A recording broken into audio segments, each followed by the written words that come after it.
I'll find valid in your eyes. You'll always be my night sky. Hello friends, my name is Dara and welcome to another book haul. If you're new here, I do reading and writing and vlogs at least once a week, sometimes twice. I'm trying to do twice, but at least once a week. But so today, as you can tell, we have a huge book haul. Half of them were free and half of them I paid for, but the free ones were either from the Airman's Attic, which is a place for people E5 and lower who can go just get household goods and items, and another place is a book swap. So do not worry, I always donate to the Airman's Attic. I don't feel guilty about taking a few books. Plus I also donated them 6 of my own books when I went and got a few more, much to my husband's delight, I'm sure. So we're gonna start with the free books and just get those out of the way. So first on the stack is Crazy Rich Asians, which, yes, if you know, I already own this book, but it is the movie cover book and I prefer the original covers always. So I found this one, and now the next donation I will be sending my movie cover one back to. So this one is, I'm sure a lot of people know, it was like a huge hit for a movie, which was actually very comparable to the book. It was funny, laugh out loud, but the book is even funnier. So if you've ever seen the movie and thought about picking up this book, you definitely should.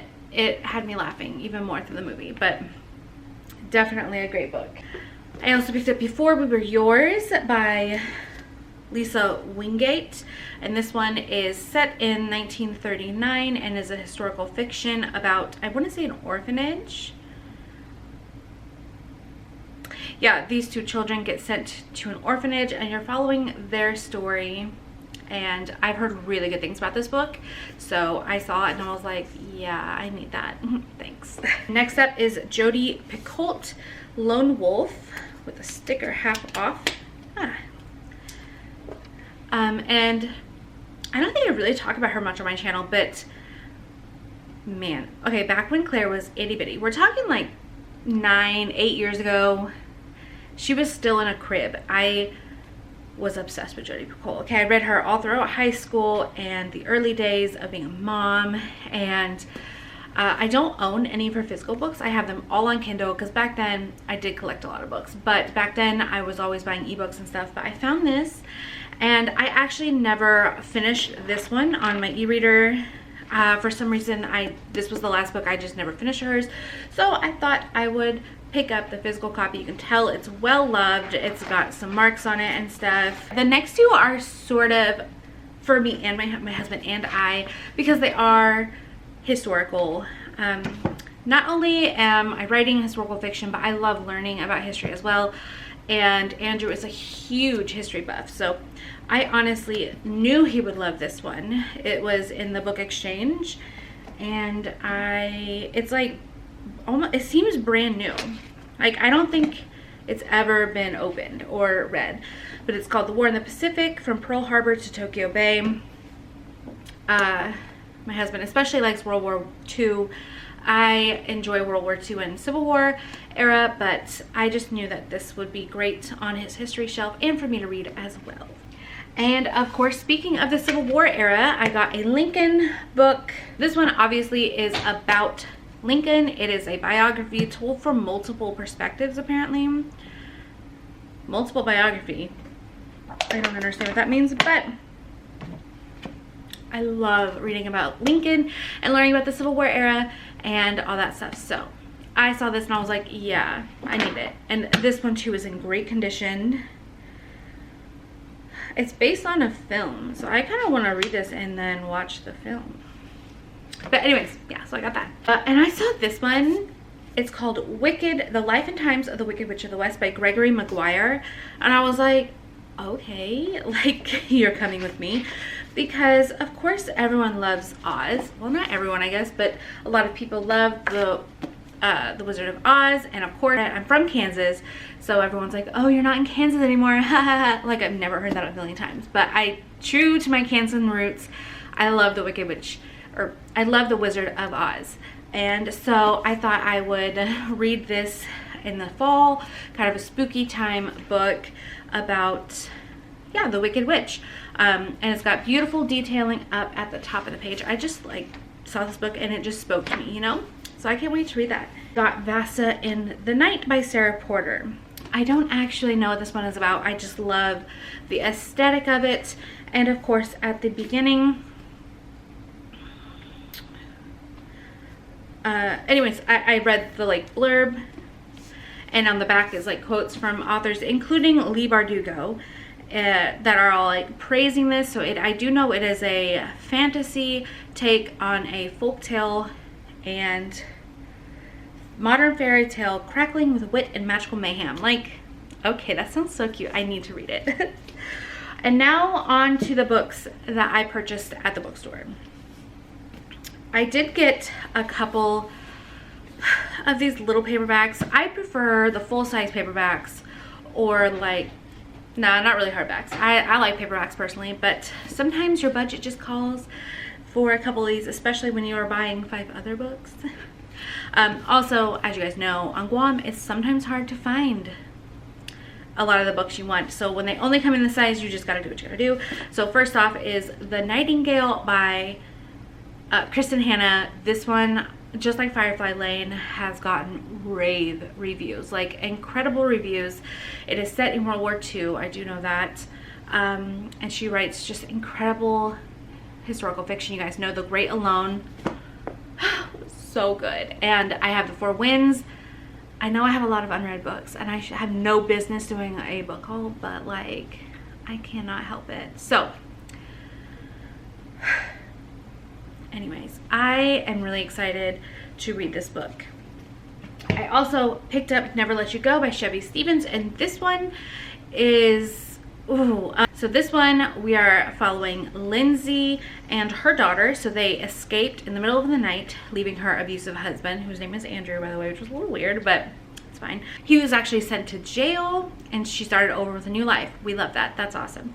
So now Lindsay is older and wiser with her own business and a teenage daughter who needs her more than ever. When Andrew is finally released from prison, Lindsay believes she has cut all ties and left the past behind her. But she gets the sense that someone is watching her, tracking her every move. Her new boyfriend is threatened. Her home is invaded. Her daughter is shadowed. Lindsay is convinced it is her ex-husband, even though he claims he's a different person. But has he really changed? Is the one who wants her dead closer to home than she thought? Ooh, that sounds crazy, gives you chills. So who knows? Could it be her boyfriend blaming the ex-husband? I don't know, but I will read it soon and find out. I say soon loosely. Okay, like. Next up is Saving Megan by DJ Palmer. So this one, we are following a mom and her husband and their daughter Megan. She's 15 years old and she keeps going in and out of the hospital for unexplained illnesses, and people are starting to question like what's actually wrong with her. Could it be the mom having the Munchausen's syndrome by proxy, or is there something even more sinister at hand? So this, and at the end it says there is a race against time to find out if her daughter actually has a deadly disease or if she's just making it up in her mind. So, and then it's the mother against the family members, against the medical team. Like they're all like turning on each other and wondering what's going on. So I thought that, and the tagline says, "Can you love someone to death?" That's what really got me. And then next up is The Downstairs Neighbors by Helen Cooper. And this one sounded really interesting. It's a mystery thriller. And it is about this lady who lives upstairs from a family. Like they're in the downstairs apartment. And how many are in the family? Steph, Paul, and their teenage daughter, Freya. So then Freya turns up missing. And the police are like, do you have anyone who you know would want to harm you or had any ill will against, not you, your daughter? And so, of course, like when there's an investigation, it affects everyone nearby, including neighbors if you live in an apartment, which is what this is describing. And so then they're nitpicking people's lives, including the guy, another neighbor who was the last one to see Freya before she went missing, and secrets are unearthed just because of the investigation. So it just sounds really interesting. Next up is When You Were Mine by Rebecca Serle. Wait, how do you pronounce her name? Serle? Rebecca Soler? I don't remember, but so the reason I picked this up, honestly, is because this author is also an audiobook narrator, like one of the best. Whenever I hear a book is narrated by her, I know that it's gonna be good, because I mean, I don't know, I've never disliked any of the books she's contracted to read, and her voice is just something else. But I do know this is a YA contemporary about a girl who has this crush and her best friend steals it, and like it's just all like dramatic and girl problems. But I'm excited to read her writing.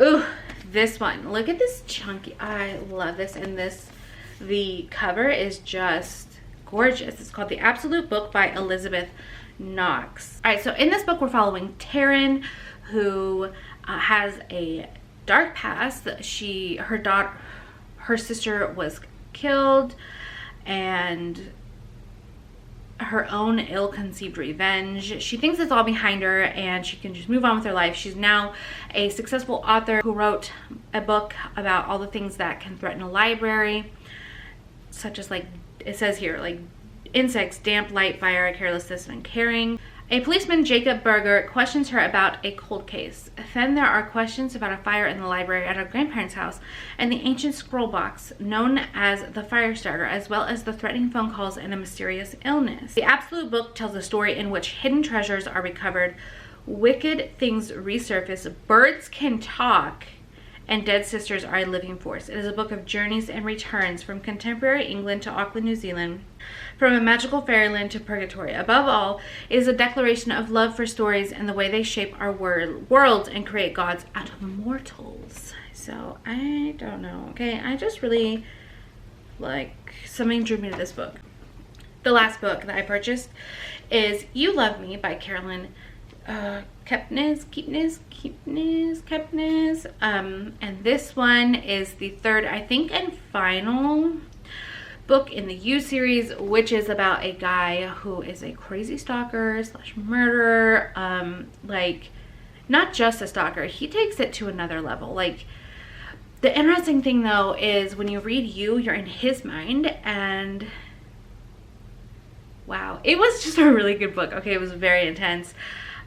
But it was definitely a good book, and there is a Netflix series about it now, so you should check it out if you're interested. But there is very graphic, vulgar, like sexual stuff. But I saw this finally hit Guam shelves, and I needed to have it because I want to see how he is now. But it says he is back now. He's done with cities. He's moving out into like the wilderness. Basically, he gets a job at a local library, and that's where he meets her, Mary Kay DeMarco. It says Joe won't meddle, he will not obsess. He'll win her the old-fashioned way by providing a shoulder to cry on, a helping hand. Yeah, so that's it for my book haul. I say that's it, but it was like 15-20 books, but it's okay. We all love it. That is gonna be it for this book haul, and after seeing this, I think I'm gonna go on a book buying ban until the $5 sale, because I have a lot of books and I need to spend more time reading them. But anyways, I hope you guys enjoyed this video, and if you did, please give it a thumbs up. It really helps support my channel, and let me know any of these books, if you've read them, what you thought, and if you enjoyed them. Yeah, I will see you guys in my next video. Bye. When your stars have burnt out and your heart makes no sound, I'll find validity.